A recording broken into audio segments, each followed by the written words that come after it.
आप सभी को मेरा नमस्कार। नमस्ते दोस्तों। नमस्ते विद्यार्थियों। जैसा कि आप देख पा रहे हैं, आज हम हिंदी और उर्दू कथा साहित्य के शिखर पुरुष, महान साहित्यकार, हिंदी साहित्य की महान विभूति, उपन्यास सम्राट मुंशी प्रेमचंद का अध्ययन करने जा रहे हैं। स्टूडेंट्स, मुंशी प्रेमचंद एनसीईआरटी पाठ्यक्रम 11th में ही शामिल नहीं है, बल्कि इनकी महानता देखें, इनकी उपलब्धियों को देखें तो ऐसा कोई एग्जाम नहीं होता है जिसमें मुंशी प्रेमचंद सिलेबस में नहीं होते हैं। BA, MA, first grade, second grade, Hindi teachers exam, net, all competition exam, RS, IAS में भी मुंशी प्रेमचंद के बारे में प्रश्न पूछे जाते हैं। तो आप सोच सकते हैं कि मुंशी प्रेमचंद का अध्ययन करना कितना इंपॉर्टेंट है। तो क्या आप सभी तैयार हैं आज मुंशी प्रेमचंद का अध्ययन करने के लिए? आज की क्लास में हम उपन्यास सम्राट मुंशी प्रेमचंद की बायोग्राफी पढ़ने जा रहे हैं। 11th के स्टूडेंट के लिए इनका जीवन परिचय बहुत महत्वपूर्ण होता है, जो कि 4 अंक का पूछा जाता है। इसके अलावा ऐसा कोई एग्जाम नहीं है जिसमें मुंशी प्रेमचंद के बारे में प्रश्न नहीं आता है। तो चलिए, आप सभी तैयार हैं मुंशी प्रेमचंद की बायोग्राफी पढ़ने के लिए? तो हम चलते हैं। जैसा आप देख पा रहे हैं, मुंशी प्रेमचंद। तो सबसे पहले प्रश्न आ रहा होगा कि मुंशी प्रेमचंद को उपन्यास सम्राट क्यों कहा जाता है तथा किसने इनको उपन्यास सम्राट की पदवी दी थी। ओके स्टूडेंट्स, तो हम तैयार हैं अब पढ़ने के लिए। ओके, चलिए देखते हैं। हिंदी कथा साहित्य के शिखर पुरुष तथा उपन्यास सम्राट मुंशी प्रेमचंद को बंगाल के प्रसिद्ध साहित्यकार शरत चंद्र चट्टोपाध्याय ने उपन्यास सम्राट कहा है। आप देख पा रहे होंगे, ओके, कि बांग्ला साहित्य के जो प्रसिद्ध साहित्यकार हैं शरत चंद्र चट्टोपाध्याय ने इन्हें क्या कहा है? उपन्यास सम्राट कहा है। मुंशी प्रेमचंद सिर्फ हिंदी कथा साहित्य के ही नहीं, हिंदी और उर्दू कथा साहित्य के शिखर पुरुष माने जाते हैं। और ये निर्विवाद सत्य है कि इसीलिए इनके नाम पर एक युग का नामकरण हुआ है, जिसे प्रेमचंद युग के नाम से जाना जाता है, जो आगे हम स्लाइड में देखेंगे।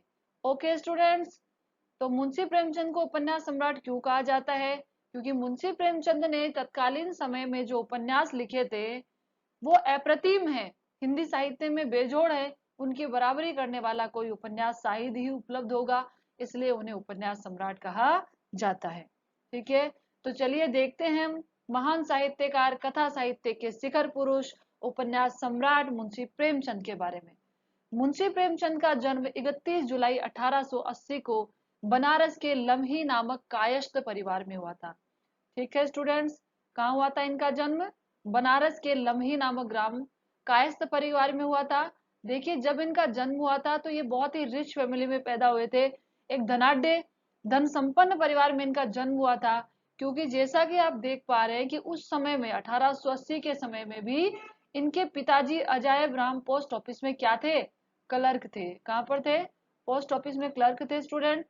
तो इसमें कोई संदेह नहीं है कि उस समय इनके पिताजी पोस्ट ऑफिस में क्लर्क थे, तो ये धन संपन्न परिवार से होंगे।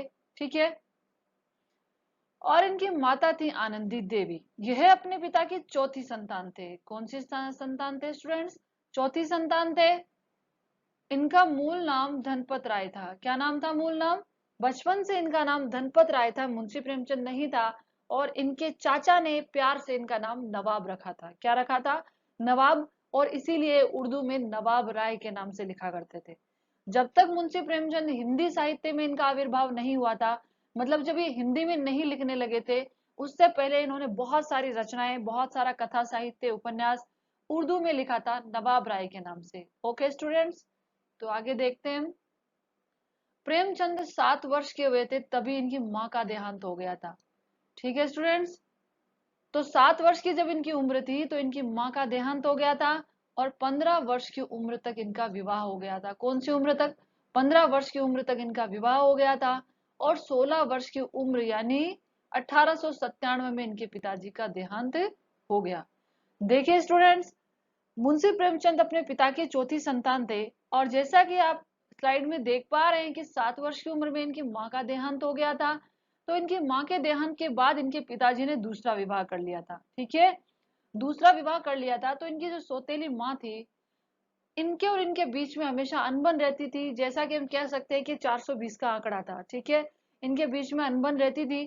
तो इन्होंने माँ के सामने, जब सौतेली माँ के सामने इनकी नहीं चलती थी, तो ऐसा सोच के फिर उन्होंने अपना ध्यान वहां से हटाने के लिए, ध्यान डाइवर्ट करने के लिए, इन्होंने अपना ध्यान किस में लगा दिया?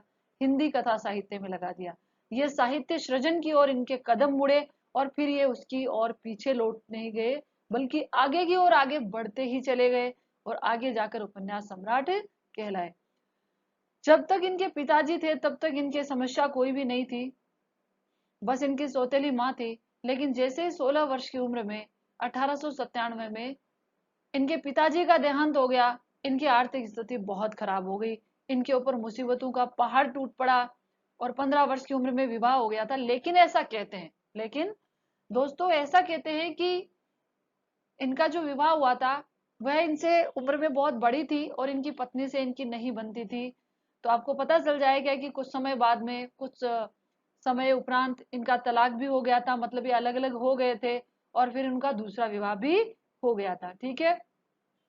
देखिए स्टूडेंट, सबसे इंपॉर्टेंट चीज ये है कि वैसे तो साहित्य समाज का प्रतिबिंब होता है, दर्पण होता है। जो हम समाज में देखते हैं वही हम साहित्य के माध्यम से अभिव्यक्त करते हैं, लेकिन कल्पना का समावेश होता है। लेकिन मुंशी प्रेमचंद का साहित्य समाज का दर्पण है। जो उन्होंने अपने आसपास में, अपने जीवन में, अपने परिवार में, अपने समाज में अनुभव किया, उसी को उन्होंने अपने उपन्यासों के माध्यम से अभिव्यक्त किया है, ठीक है स्टूडेंट्स। तो जितने भी इन्होंने उपन्यास लिखे हैं वो सामाजिक जीवन के अंदर जो कैरेक्टर इनके परिवार में थे, जो चरित्र इनके परिवार में थे, आसपास में थे, समाज में थे, पड़ोस में थे, उन्हीं को इन्होंने अपने कहानियों का, अपने उपन्यासों का आधार बनाया है, ठीक है। तो चले हम दूसरी स्लाइड की ओर। यहाँ तक आप जान चुके हैं इनके बारे में। ओके स्टूडेंट्स, देखिए इनका प्रारंभिक जीवन संघर्ष में रहा। मैंने कहा ना, 15 वर्ष का तो आज के समय में बच्चा होता, आप कितने बड़े होते हैं 15 वर्ष के, क्या उनकी जिम्मेदारियां होगी। लेकिन 15 वर्ष की उम्र में उनका विवाह हो गया था, वो भी अपने से बड़ी उम्र की महिला से। जहां पहले इनकी माता से नहीं बनती थी, फिर इनकी पत्नी से, फिर ये नौकरी के लिए, जब इनके पिताजी की का देहांत हो गया था 16 वर्ष की उम्र में, तो शहर में आकर नौकरी करने लगे, परिवार से दूर हो गए। उधर उनकी पत्नी में, उनकी सौतेली माँ में भी नहीं बनती थी, ऐसा हमको पता चलता है जब हम अध्याय इतिहास, जो साहित्य का हम क्या करते हैं, अध्ययन करते हैं। तो फिर कुछ समय बाद इनका, इनकी पहली पत्नी से क्या हो गया था, अलगाव हो गया था, ये अलग हो गए थे। तो हम कह सकते हैं कि प्रारंभिक जीवन 15-16 वर्ष की उम्र के बाद इनके ऊपर परिवार की पूरी जिम्मेदारी, पूरा दायित्व आ गया। तो इनका आरंभिक जीवन क्या रहा था, संघर्षमय रहा था। ओके, चलिए आगे देखते हैं हम। कथा साहित्य क्या से क्या संबंध रहा, मतलब ये जो पंक्ति हम देख पा रहे हैं कि इनका प्रारंभिक जीवन संघर्ष में रहा, और कथा साहित्य से इनका क्या संबंध रहा, इसकी पुष्टि महान समालोचक रामविलास शर्मा के कथन से होती है। रामविलास शर्मा जी कहते हैं कि सौतेली माँ का व्यवहार, मैंने कहा था ना कि 7 वर्ष की उम्र के बाद इनकी माँ का देहांत हो गया था, तो इनके पिताजी ने दूसरा विवाह कर लिया था, ठीक है। तो फिर क्या हुआ, सौतेली माँ थी तो सौतेली माँ का व्यवहार, बचपन में इनकी शादी हो गई, समाज में पंडित पुरोहितों के कर्मकांड देखे कि धर्म के नाम पर कितने पाखंड, कितने आडंबर रचाए जाते हैं। इनके पिताजी क्या थे, क्लर्क थे, और किसान जीवन से जुड़े हुए थे, ठीक है। आगे पता चलेगा आपको, इन्होंने एक उपन्यास लिखा है जिसको कृषक जीवन का महाकाव्य कहा जाता है, और समस्त संसार में एक दुर्लभ उदाहरण है उनका। वह उपन्यास कौन सा है, हम आगे देखेंगे। तो किसानों और क्लर्क का जो दुखी जीवन, ये सारी चीजें स्टूडेंट्स इन्होंने 16 वर्ष की उम्र तक देख लिया था, महसूस कर लिया था, और यही सब उनके साहित्य में दृष्टिगोचर होता है। क्या सब, माँ का व्यवहार, बचपन में शादी, पंडितें पुरोहितों का कर्मकांड, किसानों का दुखी जीवन। किसानों के जीवन पर तो एक पूरा महाकाव्य लिख डाला इन्होंने, मतलब एक पूरा उपन्यास लिख दिया था। ओके स्टूडेंट्स, तो चलते हैं हम आगे की ओर। अब देखिए कि इनका अध्ययन, इन्होंने अपना अध्ययन क्वींस कॉलेज में किया 1906 में। देखिए, अब मैंने कहा था ना इनका पहली पत्नी से अलगाव हो गया, ये अलग हो गए थे। 1906 में इन्होंने दूसरा विवाह किया, ठीक है, और वह भी एक विधवा महिला शिवरानी देवी के साथ। विधवा महिला उस समय में, ये बात कब की है, दोस्तों ये बात 1906 की है। आज हमारा समय इतना परिवर्तित हो गया है तो भी हमको बहुत सारी जो है अंधविश्वास समाज में देखने को मिलते हैं। ये बात 1906 की है, जहां विधवा महिला से विवाह करना तो एक बहुत बड़ी बात होती है, ठीक है। तो उन्होंने विधवा महिला शिवरानी देवी से विवाह करके एक क्रांतिकारी कदम उठाया था, समाज में एक नई पहल की थी, समाज में एक अनूठी पहल को जन्म दिया था इन्होंने। और इस शिवरानी देवी से ही इनको अमृत राय नामक पुत्र की प्राप्ति हुई थी, ठीक है। तो आप ये देखिए इस शिवरानी देवी से के साथ इनका प्रेम बहुत गहरा था। शिवरानी देवी ने इनके ऊपर क्या लिखा है, इनके जीवन पर साहित्य सृजन भी किया है। और और दूसरी बात ये रही स्टूडेंट्स की इनको अमृत राय नामक पुत्र की प्राप्ति हुई। और सबसे इनको कलम का सिपाही कहा जाता है, ठीक है। अमृत राय के द्वारा कलम का सिपाही नाम से मुंशी प्रेमचंद की जीवनी लिखी गई थी। अमृत राय के द्वारा कलम का सिपाही नाम से मुंशी प्रेमचंद की जीवनी लिखी गई थी, जिसके लिए उन्हें 1963 में साहित्य अकादमी पुरस्कार से सम्मानित किया गया था। तो मुंशी प्रेमचंद को कलम का सिपाही भी कहा जाता है, ठीक है स्टूडेंट्स। तो आगे देखिए आप, पिता की मृत्यु के बाद किसकी पिता की मृत्यु के बाद आर्थिक समस्याओं का सामना करना पड़ा। उन्होंने बहराइच गवर्नमेंट स्कूल में 20 रुपए मासिक वेतन पर अध्यापक की नौकरी की। आपको लग रहा होगा 20 रुपए, स्टूडेंट्स उस समय 20 रुपए बहुत बड़ी बात थी। आज हमें 20 रुपए बहुत छोटे लगते हैं, लेकिन उस समय 20 रुपए बहुत होते थे। तो उन्होंने 20 रुपए मासिक वेतन पर अध्यापक की नौकरी की थी। यहाँ तक इन्होंने 7 रुपए मासिक वेतन पर भी नौकरी की थी। प्रतापगढ़, इलाहाबाद, कानपुर में इन्होंने नौकरी की आर्थिक समस्याओं का सामना किया, क्योंकि उनके ऊपर पूरे परिवार की जिम्मेदारी भी थी। ओके स्टूडेंट्स, तो हम चलते हैं अब आगे की ओर। देखिए 1916 में इनको गोरखपुर हाई स्कूल में असिस्टेंट मास्टर पर नियुक्ति प्राप्त हुई और प्रमोशन हुआ। कब? 1916 में। 1916 में गोरखपुर हाई स्कूल में असिस्टेंट मास्टर पर प्रमोशन के साथ इनकी नियुक्ति हुई थी।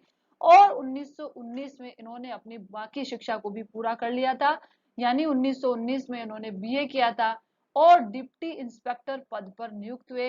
इसी के साथ इनके जीवन में एक क्रांतिकारी मोड़ आया।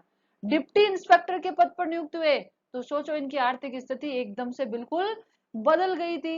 ये एक डिप्टी इंस्पेक्टर बन चुके थे, परंतु परंतु क्या हुआ देखिए, परंतु महात्मा गांधी के राष्ट्रीय आंदोलन से जुड़ने के बाद इन्होंने डिप्टी इंस्पेक्टर के पद से इस्तीफा दे दिया।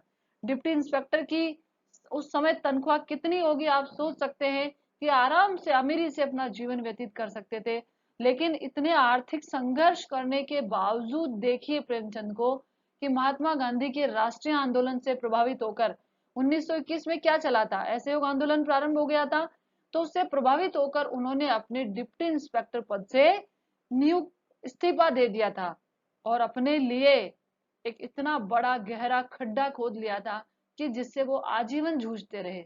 मुंशी प्रेमचंद की स्थिति इतनी खराब हो गई थी कि उनके पास एक फटा हुई बनियान और एक गाढ़ा कुर्ता था पहनने के लिए। यहाँ तक कि उनके पैरों में इतनी स्थिति खराब हो गई थी कि डॉक्टर ने उन्हें 7 रुपए का एक जूता पहनने के लिए कहा था।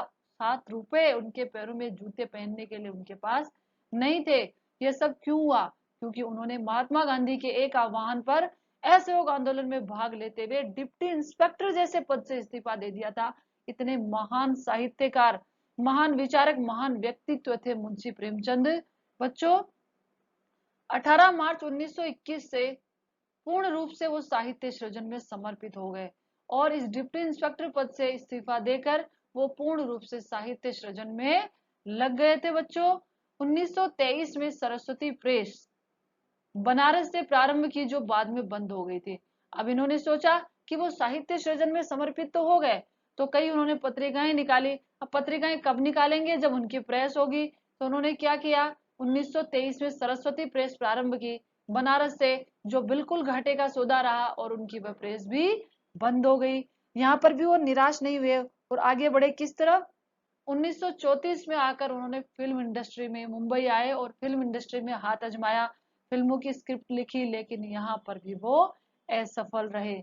मजदूर लिखी उन्होंने, तो उसका क्या हुआ, मजदूर जो फिल्म थी उसके लिए इन्होंने कहानी लिखी थी। मतलब ऐसी उस कहानी का इतना प्रभाव हुआ था कि उसमें इन्होंने क्या किया था, इन्होंने ये कहा था कि जो मिल मालिक होते हैं, जो कंपनी के मालिक होते हैं, वो सारा जो लाभ होता है वो उठा लेते हैं और मजदूर सिर्फ मजदूर बनकर रह जाते हैं, उनके हाथ में कुछ नहीं आता है। एक दो जगह जहां पर वो फिल्म रिलीज हुई थी वहां पर मजदूरों ने स्ट्राइक कर दी थी, कंपनी मालिकों के खिलाफ खड़े हो गए थे, तो बाद में उसे बैन कर दिया गया था। और फिर ये फिल्म इंडस्ट्री से वापस लौट कर आ गए, कहाँ पर, बनारस आ गए थे। ठीक है स्टूडेंट्स, तो चलिए अब आगे देखते हैं हम इसके बाद मुंशी प्रेमचंद के जीवन में कौन सा मोड़ आता है। ओके, देखो दोस्तों, जिस प्रकार से एक सिपाही जो होता है पूरी ईमानदारी के साथ, सच्चाई और निष्ठा के साथ देश की सुरक्षा करता है, ठीक उसी प्रकार से मुंशी प्रेमचंद की कलम पूरी निष्पक्षता और ईमानदारी के साथ सच्चाई बयां करती है।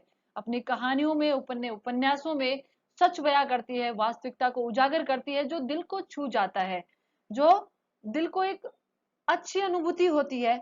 और इसलिए सच्चाई बयां करने के लिए इनको क्या कहा जाता है, कलम का सिपाही कहा जाता है।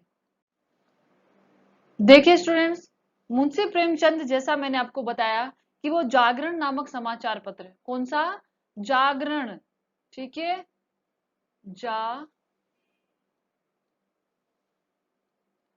जागरण नामक समाचार पत्र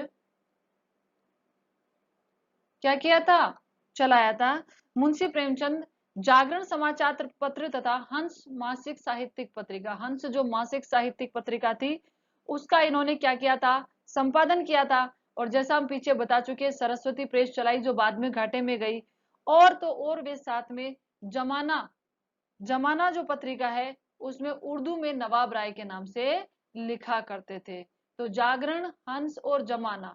ओके स्टूडेंट्स, तो आगे देखिए, आगे हम जैसा देख पा रहे हैं 8 अक्टूबर 1936 को क्या हुआ, एक बहुत ही दुखद घटना हुई।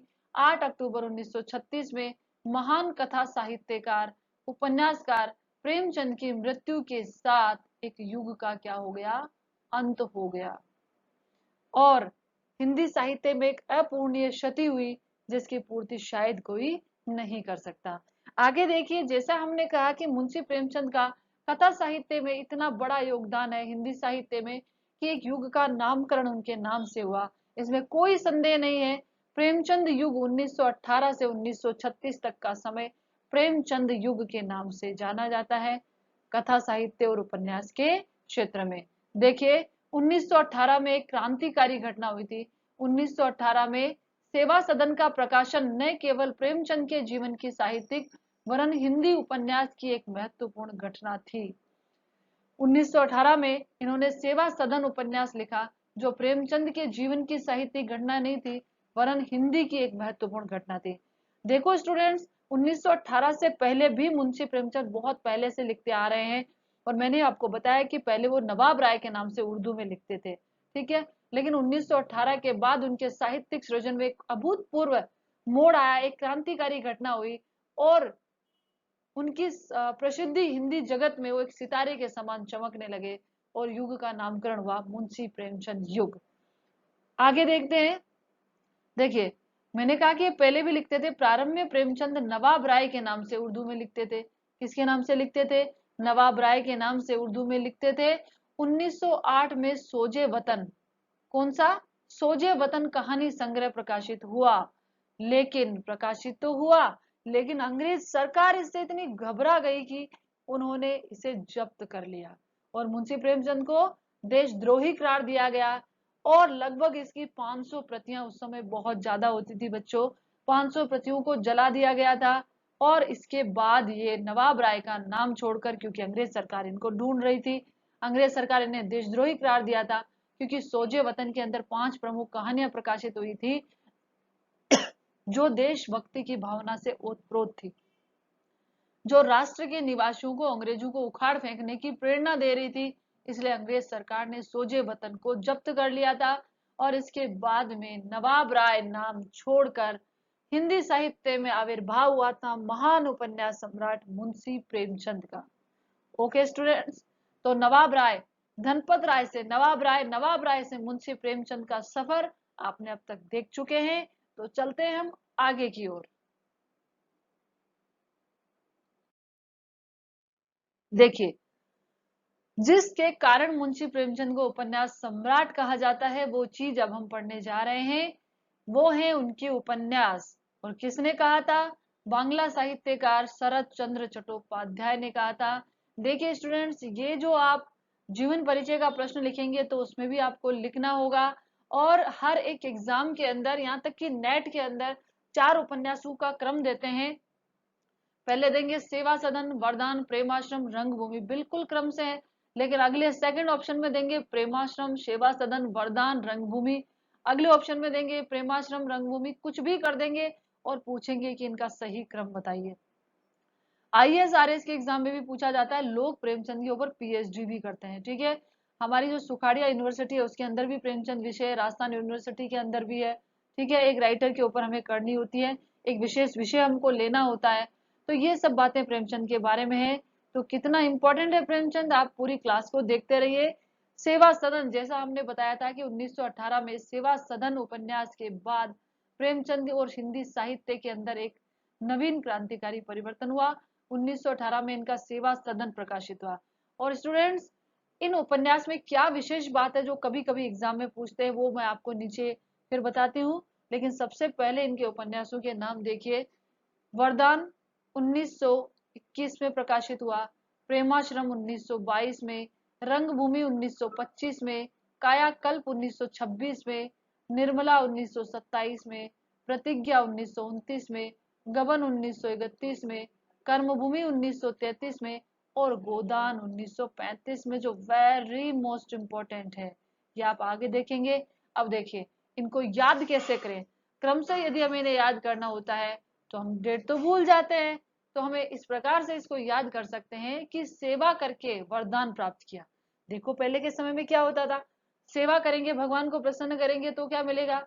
वरदान प्राप्त होगा। तो सेवा करके वरदान प्राप्त किया और वरदान प्राप्त करने के बाद प्रेम हुआ। वरदान प्राप्त करके क्या किया? ईश्वर से प्रेम किया। और प्रेम करके रंगभूमि में उतर गए, जिससे कि काया का कल्प हो गया। यानी कायाकल्प होना मतलब परिवर्तन होता है। और वरदान प्राप्त करके जब प्रेम होता है ईश्वर से, ठीक है, और रंगभूमि में उतरते हैं तो वाकई में क्या हो जाता है? कायाकल्प हो जाता है। और कायाकल्प होता है, काया का परिवर्तन होता है, तो क्या होता है? मन निर्मल हो जाता है। मन, काया पवित्र हो जाती है, निर्मल हो जाती है। और निर्मल होने से मनुष्य अच्छी प्रतिज्ञा करता है, अच्छा सोचता है। एक प्रतिज्ञा करता है कि मैं कभी गबन नहीं करूंगा। क्या नहीं करूंगा? प्रतिज्ञा करता है कभी गबन नहीं करूंगा, सदैव अच्छे कर्म करूंगा और उसके बाद गोदान करूंगा। गोदान का अर्थ होता है गाय का दान करना। अच्छे कर्म करना, तो मैं गोदान करूंगा। तो इस प्रकार से आप याद कर सकते हैं। सेवा करके वरदान प्राप्त किया, वरदान प्राप्त करने के ईश्वर से प्रेम किया, रंगभूमि में उतरे तो काया का कल्प हो गया, काया का परिवर्तन हो गया, काया निर्मल हो गई। निर्मल होकर प्रतिज्ञा की कि मैं कभी गबन नहीं करूंगा, सदैव कर्म करूंगा। और कर्म कैसे करूंगा? अच्छे, और गोदान करूंगा। ठीक है, अब देखिए, इनके बारे में महत्वपूर्ण चीज कभी कभी पूछ लेते हैं। एग्जाम में प्रश्न में पूछा जाता है कि दहेज तथा कुलीनता का प्रश्न मुंशी प्रेमचंद के किस उपन्यास में प्रमुखता के साथ उठाया गया है? तो सेवा सदन में विवाह से जुड़ी हुई समस्याओं, दहेज प्रथा, कुलीनता का प्रश्न, विवाह के बाद पत्नी का स्थान, समाज में स्त्रियों की स्थिति को उजागर किया है। विषयों की नहीं है यहाँ पर स्टूडेंट, स्त्रियों की स्थिति को उजागर किया है। तो अब देखिए, मैंने आपको पहले भी कहा था कि मुंशी प्रेमचंद के 2 माताएं थी। पहली माता का देहांत हो गया तो उनके पिताजी ने दूसरा विवाह कर लिया। फिर मुंशी प्रेमचंद की अपने से बड़ी उम्र की महिला के साथ विवाह हो गया, उनकी नहीं बनती थी तो उन्होंने अलग हो गए और उन्होंने शिवरानी देवी के साथ दूसरा विवाह कर लिया। तो कहीं ना कहीं मुंशी प्रेमचंद के उपन्यासों के अंदर जो पात्र और चरित्र देखते हैं वो उनके पारिवारिक और सामाजिक जीवन से जुड़े हुए हैं। जिन समस्याओं को उन्होंने अनुभव किया उसी को अपनी कलम के माध्यम से उकेरा, अभिव्यक्त किया। आगे देखिए, निर्मला में जो उनका निर्मला उपन्यास है, इसमें दहेज प्रथा और वृद्ध विवाह से होने वाले पारिवारिक विघटन का क्या किया? उजागर किया है।